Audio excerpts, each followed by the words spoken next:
Harvard university का दूसरा नाम है विवेक बिंद्रा। मैं बहुत बहुत थैंकफुल करता हूँ डॉक्टर विवेक बिंद्रा जी का, और मैं चाहता हूँ पूरा हिंदुस्तान उनकी ट्रेनिंग में जाए, जो लोग बिजनेस करना चाहते हैं। 3 साल में जो सीखा उससे ज़्यादा मैं 3 घंटे में सीखा। हमारा देश भी अब सबसे आगे निकलेगा एंटरप्रेन्योरशिप।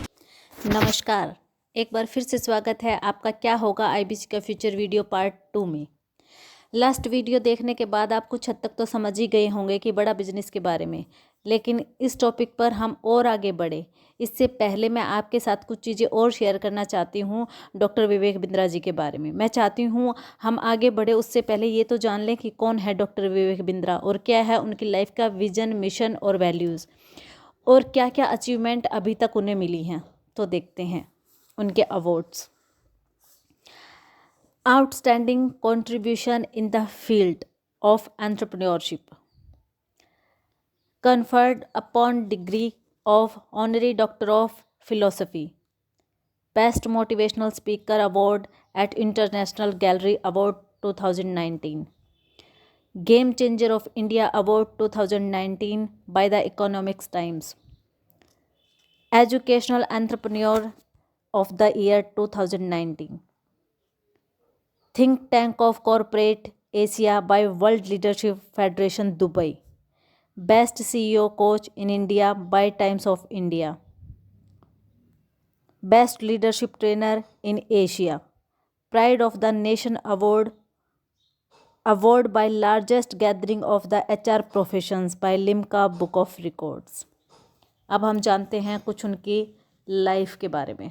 में कोई एक ऐसा इंसान आता है जो अपने जज्बे से दुनिया का रुख बदल देता है, जिसने फुटपाथ पर डिक्शनरीज बेचकर पढ़ाई का खर्चा निकाला और आज बड़े बड़े बिजनेस टाइकून्स उसे कंसल्ट करके डिसीजंस लेते हैं। अनफिट एज अ ट्रेनर बोलकर कंपनीज ने जिसको रिजेक्ट किया था, आज वो एशिया का नंबर 1 मोटिवेशनल स्पीकर का अवार्ड जीत चुका है। और एक ऐसे बिजनेस कोच जिनकी लर्निंग्स अपनाकर कितने ही डूबते हुए बिजनेस और स्टार्टअप्स अपने पैरों पर खड़े हो गए और आज लाखों करोड़ों में खेल रहे हैं।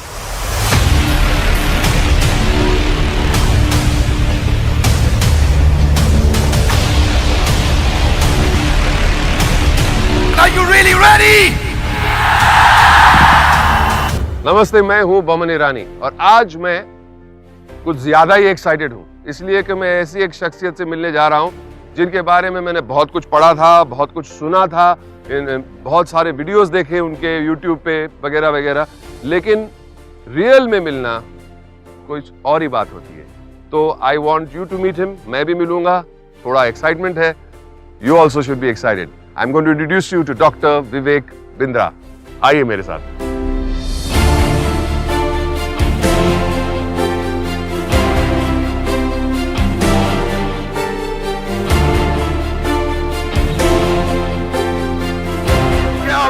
Such a joy.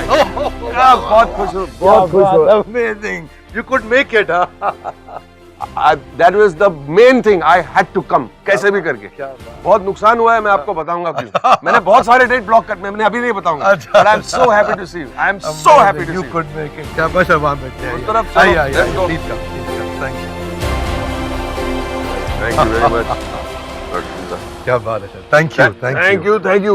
Very proud to be here. बहुत खुश हूँ मैं आज यहाँ पे आया हूँ। लेकिन आपसे एक शिकायत है। बहुत नुकसान हुआ है मुझे। नुकसान हो गया कैसे सर? जब मुझे बताया गया था कि आपसे मिलना है, आपके बारे में बहुत सुना था, पढ़ा था, यूट्यूब पे देखा भी था, तो मुझे आना था जरूर, लेकिन मुझे बहुत डेट्स ब्लॉक करने पड़े, इसलिए मैंने मैनेजर से कहा कि please block any amount of dates, but I have to meet you. आपसे जरूर मिलना है। वाह, amazing, that's so kind of you sir. क्या बात है। तो पहले तो मैं आपको मुबारकबाद देना चाहूंगा कि आपको इकोनॉमिक टाइम्स के जरिए आपको the game changer of India award मिला है। That's absolutely amazing.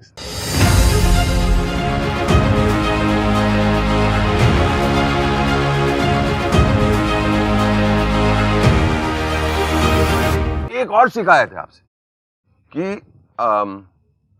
आपका इतना बड़ा YouTube चैनल है, इतने हिट्स है, इतने सब्सक्राइबर्स है, इतने फॉलोअर्स है, लेकिन आप बहुत लो की है, आपके बारे में लोग इतना बहुत जानते नहीं है। तो आई नीड टू नो, और आपके जो फॉलोअर्स है, आपके चाहने वाले कितने लोग हैं, thousands and lakhs and millions of people जानना चाहेंगे आपके बारे में लिटिल मोर। आप बहुत ही लो की है सर।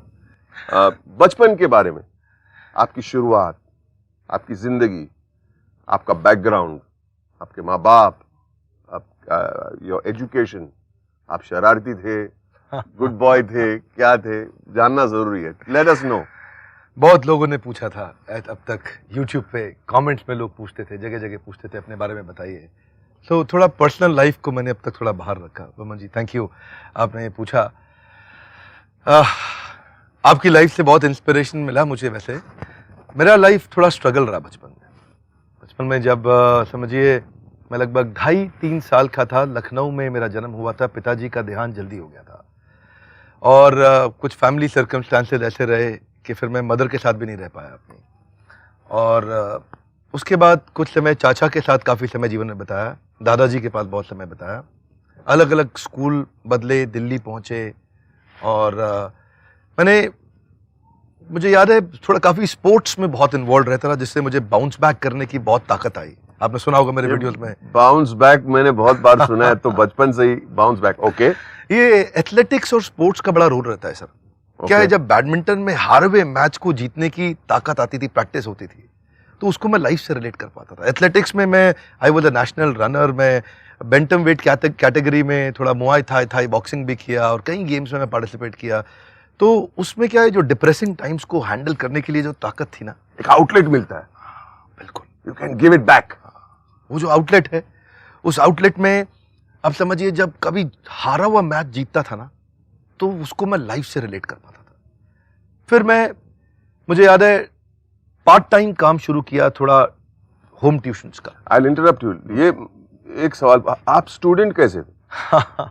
स्टूडेंट में कुछ सब्जेक्ट में बहुत अच्छा था, आई विल नॉट लाई। कुछ सब्जेक्ट में मैथमेटिक्स जस्ट लाइक मी पसंद था। मैथमेटिक्स पसंद था आपको? ना सेम, मैं डिसकैलकुलेट था मैथमेटिक्स में। आज भी नंबर्स मुझे दिमाग में घुसते नहीं। Anyway, so you were okay student, certain subjects में आप अच्छे थे? हाँ, बिजनेस स्टडीज में मेरे ख्याल स्कूल में मेरे हाईएस्ट थे। इकोनॉमिक्स में आई वाज गुड, और थोड़ा बिजनेस के प्रति नेचुरल फ्लेयर भी हो गया था। मैंने पहले ही अपना ही छोटे छोटे पार्ट टाइम अपने बिजनेस शुरू कर दिए थे। अपनी कॉलोनी में पर्चे छपवा के होम ट्यूशंस का काम भी शुरू कर दिया था, जिससे मुझे कुछ इनकम होने लगा। आप ट्यूशन टीचर थे? मैं सोचा कि अगर मैं खुद ही पढ़ाऊंगा ना, तो मेरी एक लिमिट रहेगी। तो मैंने और टीचर्स को साथ में एंगेज करना शुरू कर दिया कि तुम पढ़ाओ। आई थॉट ये स्केल अप हो सकता है। एजुकेशन विद एंटरप्रेन्योरशिप कॉम्बिनेशन पहले से ही। आपकी उम्र क्या थी उस वक्त? मेरे ख्याल है तब मैं शायद 16-17 का था। 16 का था मैं। तो आपका एक टीम था, बैच ऑफ टीचर्स जाके कॉलोनी में सबको सिखाते रहते थे। एक्चुअली क्या हुआ, मैं देखिए क्या बोलते हैं ना, वो आवश्यकता ही आविष्कार की जननी है। मेरे को उस समय चैलेंज था, पैसे नहीं थे हाथ में। मैं सोचा अगर ट्यूशन सेंटर खोलूंगा तो केपेक्स लग जाएगा, कुछ कैपिटल एक्सपेंडिचर हो जाएगा, तो कैसे asset light fly light model पे जाएं।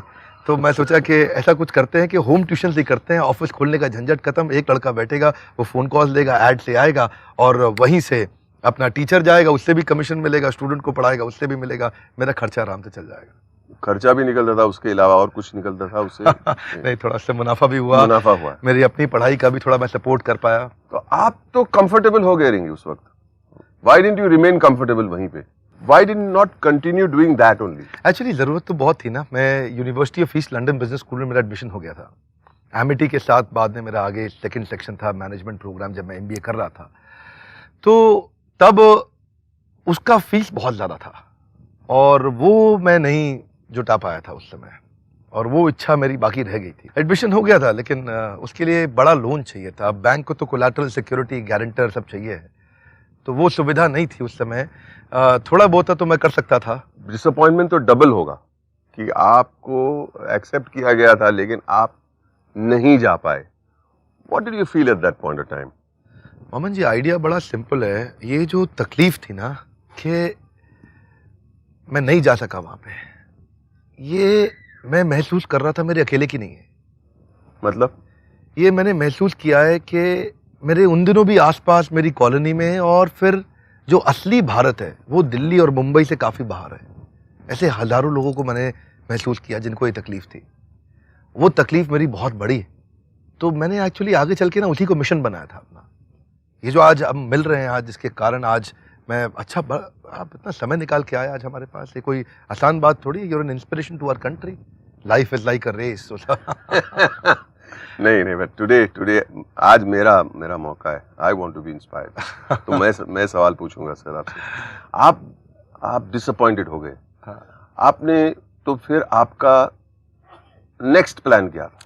नेक्स्ट प्लान ये था, मैं पढ़ाई तो खत्म किया, बात सही है, वो डिसअपॉइंटमेंट थोड़े दिन कंटिन्यू रही थी और वो कुछ समय काफ़ी मेरी लाइफ का बहुत ही ख़राब फेज था। मैं सोचता हूँ कि मैं अगर शायद स्पोर्ट्समैन नहीं रहा होता तो मैं उतना नहीं पहुँचता, लेकिन अगला जो पढ़ावा आया मेरे को, वो कम लोगों को मालूम है मेरे बारे में। अच्छा। I became a monk after my education.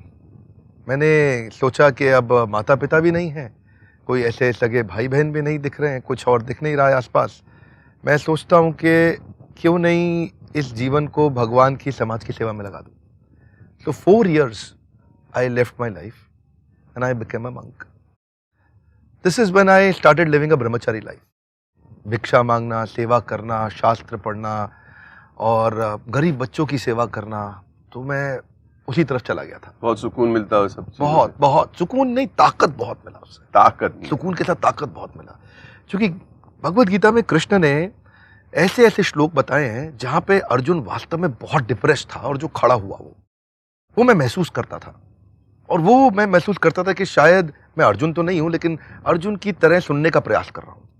और वहां से ऐसा इंस्पिरेशन मिला कि कृष्ण ने मतलब जगह जगह बताया कि एक होपलेस एंड को एंडलेस होप कैसे बनाएं, एक ब्रेकडाउन को ब्रेक थ्रू कैसे बनाएं। क्राई नहीं करना है, ट्राई करना है। अच्छा, उसके पहले या उसके बाद मेरा मानना है कि आप रोड पे डिक्शनरीज बेचते थे। हाँ, बिल्कुल ठीक है। इसके पहले कि इसके बाद? हाँ नहीं, इसके पहले था वो, इसके पहले था। ये कॉलेज टाइम में मैं क्या करता था, शाम के समय डिक्शनरीज का एक बड़ा बैग लेके जाता था और मेरे ख्याल है, मुझको याद है, एक डिक्शनरी पे मुझको 25-30 रुपया बचता था और अगर ज़्यादा बेच दूँ तो 50 रुपया तक बच जाता था। 600 रुपये की एक डिक्शनरी होती थी, बड़ी अच्छी। तो ऑक्सफोर्ड वाली? हाँ, ब्लू एंड रेड। हाँ बिल्कुल बिल्कुल। आज मैं बच्चों को देखता हूँ जब रोड पे डिक्शनरी बेचते, तो I will feel a new kind of relationship with that person.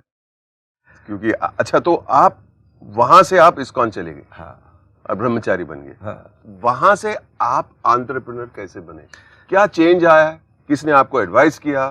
क्या आप अंदर से आपने, किसी ने आपको कहा, और you told yourself? What was that change? ये चेंज ना, मैं भगवत गीता पे लेक्चर लिया करता था।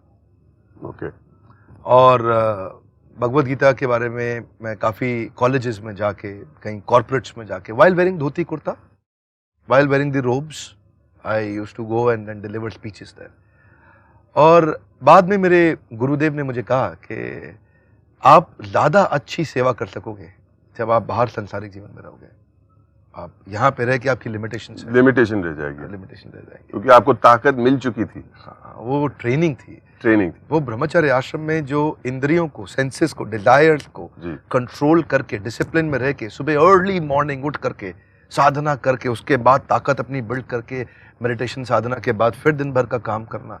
कृष्ण कहते हैं गीता में कि पहले मेरा स्मरण करो, उसके बाद कर्म करो, युद्ध करो। अर्जुन को बोला माम अनुस्मर युद्ध च, पहले अनुस्मरण मतलब रिमेंबर मी, देन युद्ध। तो मेरा युद्ध जो है वो तो ट्रेनिंग इंडस्ट्री का युद्ध है, लोगों को एंटरप्रेन्योर बनाने का। तो आपको ये एडवाइस किसने दिया? मेरे गुरुदेव ने दिया। गुरुदेव ने दिया, कहा कि बाहर जाओ और you will be of more help to society अगर आप बाहर जाके ये नॉलेज को आप डिजिटल प्लेटफॉर्म का अपॉर्चुनिटी मिला हमारे को। उन्होंने मुझसे कहा था कि आप भगवत गीता को मत छोड़िएगा। ओके। हाँ, उन्होंने कहा भगवत गीता को मत छोड़िएगा। आपके जो सब जो लेक्चर्स थे कॉलेजेस में और कॉर्पोरेट्स में, बेस्ड ऑन भगवत गीता? हाँ, based on Bhagavad Gita, correct. तो आप कितने साल किए वो सब? मेरे ख्याल है मैं लेक्चर्स तो 2006 में ही शुरू कर दिया था देना, पर इसको जो बिजनेस में हमने जो बनाया था वो 2013 में शुरू किया था। उसी में मेरा यूट्यूब चैनल भी उस समय शुरू किया। तो फिर आपने कॉर्पोरेट स्पीकिंग का काम शुरू कर दिया, but that also requires money, no sir? पैसे की जरूरत पड़ती है ना उसके लिए। ठीक, तो पैसे आए कहाँ से? हाँ मामा जी, पैसे नहीं थे बस शुरू में। एक्चुअली यही नहीं कि हमेशा कोई भी स्टार्टअप और बिजनेस में दो चीज़ों का चैलेंज होता है, एक पैसा और एक मैन पावर।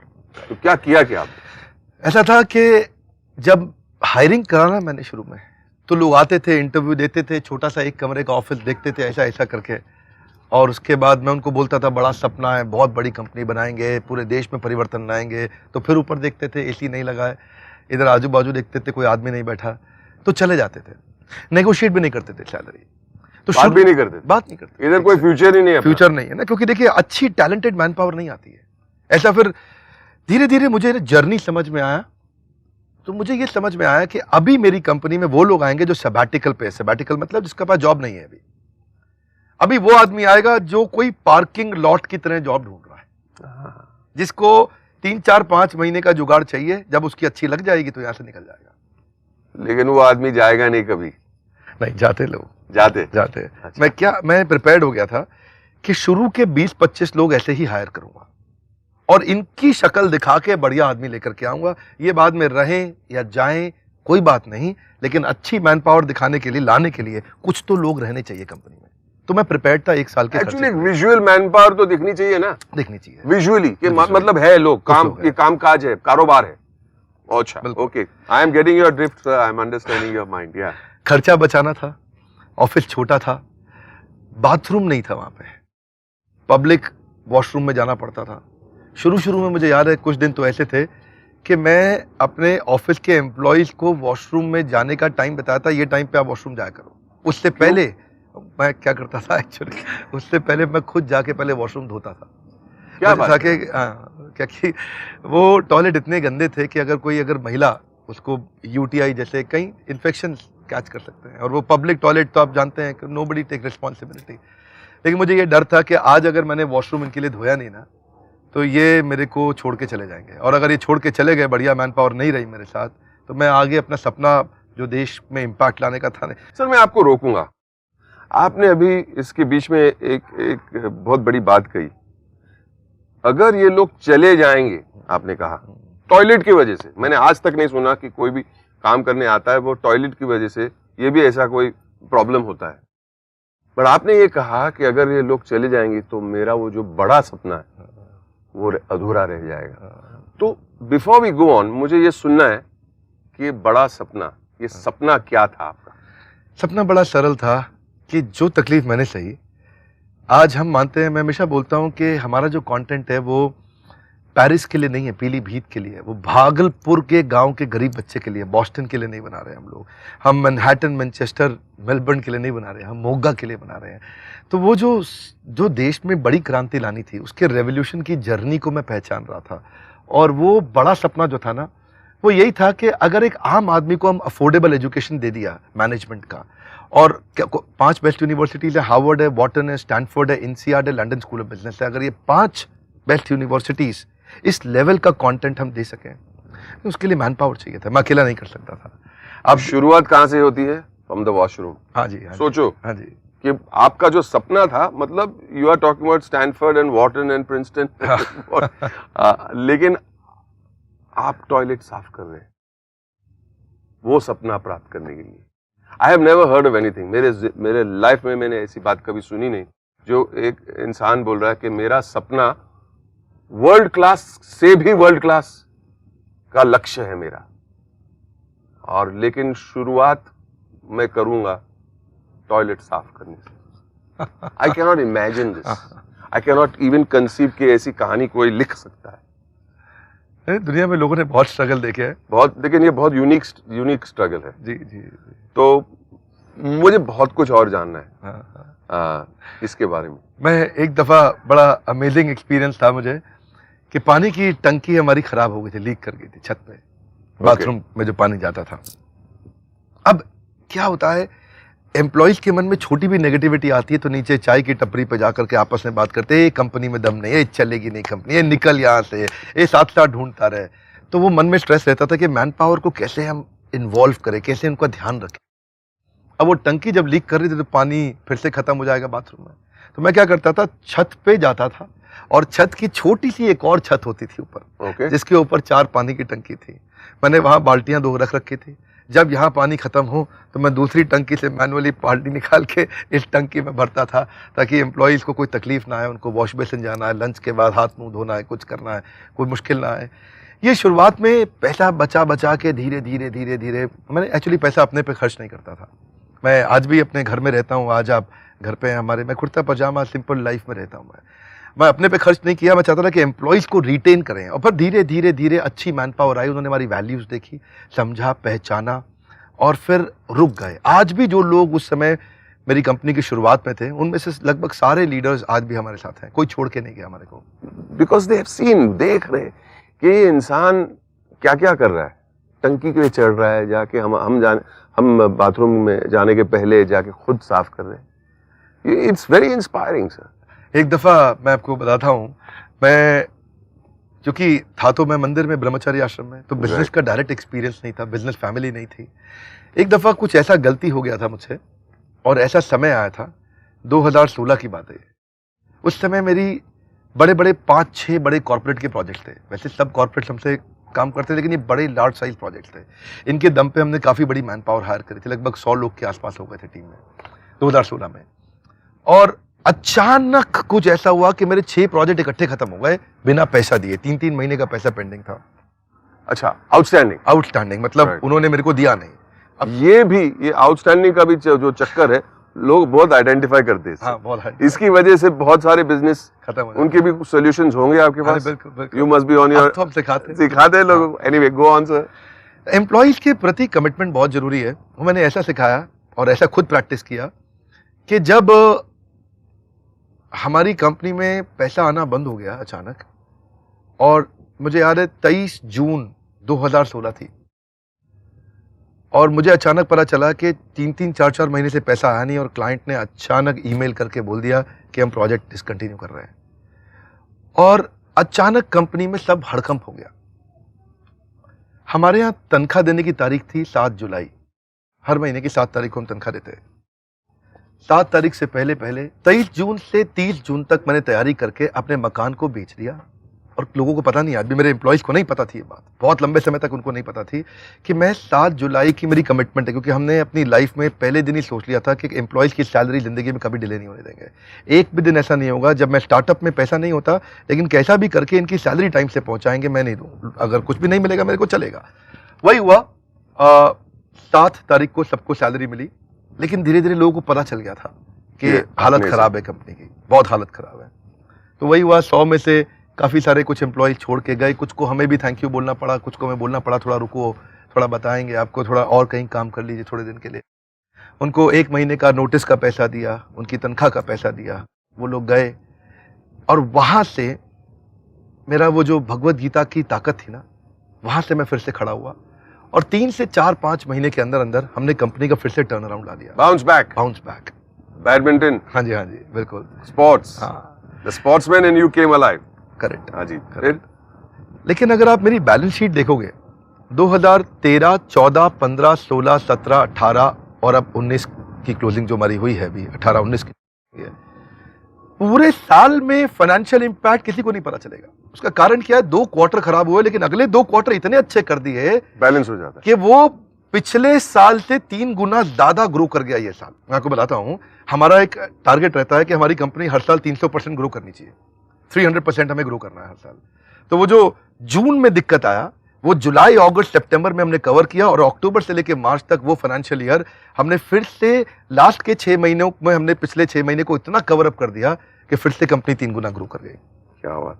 ये मेरे ख्याल में ये क्षमता लोगों के पास है, पर वो जल्दी से सामने वाले अंधेरे को देख के घबरा जाते हैं। ज्यादातर बिजनेसमैन क्यों फेल होगा? उसको दूर की जर्नी नहीं दिखती है, उसको समझ नहीं आता कि ये जो अंधेरा है, इस अंधेरे में मैं कहां जाके निकलूंगा, और वहां वो घबरा के खत्म हो जाता है।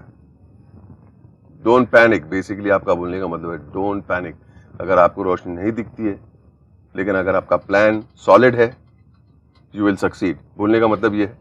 करेक्ट। सुपर्ब। डॉक्टर साहब, आपकी जगह कितनी खूबसूरत है, आप दिखाइए तो। जी, क्या बात है, क्या बात है सर। आइए, please let's go. Thank you. आइए, वॉक कर। हाँ जी।